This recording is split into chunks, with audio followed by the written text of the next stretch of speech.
One of my first realizations when we lost Levi was the idea that we were gonna go through so much more in life together was simply not gonna happen. We wouldn't see each other's dreams come true.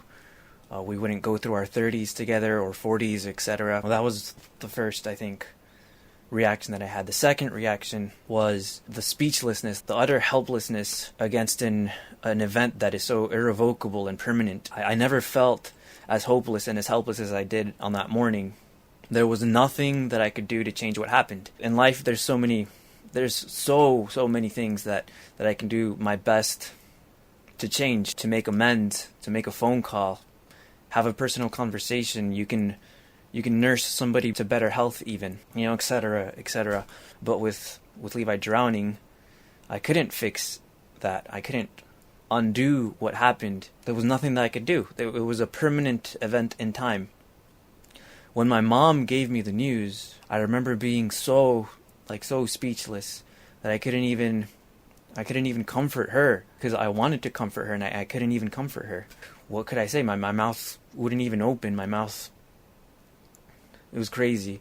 I've been trying to comfort her ever since in so many ways, but on that day, the impact was too real. And the reality was that no comfort could replace the loss. I guess my third reaction, a state of shock that put me into a deep denial. I'm just talking about the first day. I'm not talking about the days after. I was in super denial. When I first heard the news about Levi, it was when his body hadn't yet been found. So my mind, not wanting to believe the horrifying news, I made myself believe that he was alive and that he was well, that he probably found his way out of the river, then just got seriously lost in the forest surrounding the river.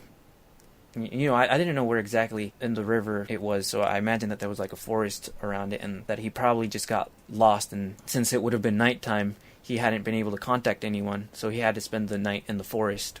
He probably lost his phone too, and he probably cold and alone, but alive. And soon we'd all find out. We would have realized that we had been worrying about nothing. At worst, he may have accidentally fallen into some deep pit in the forest since it was so dark, and he would have had to wait to be found and then rescued out of that pit.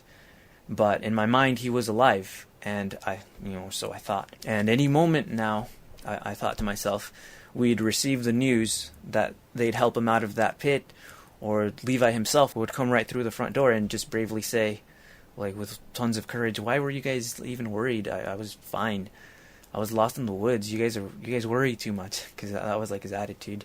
But that was nothing, he would say. And then the nightmare that day would end right there, and we wouldn't be scared for him, and everything would go back to normal. And this imaginary scenario is exactly where my mind was at that point, and I had no doubt that he was still out there. I even called his close friends to ask him where they'd seen him last, because that way I might be able to form an idea on how to pinpoint Levi's location myself. The police were doing their hard work. Maybe I could figure it out myself, though. But nobody was answering at that hour.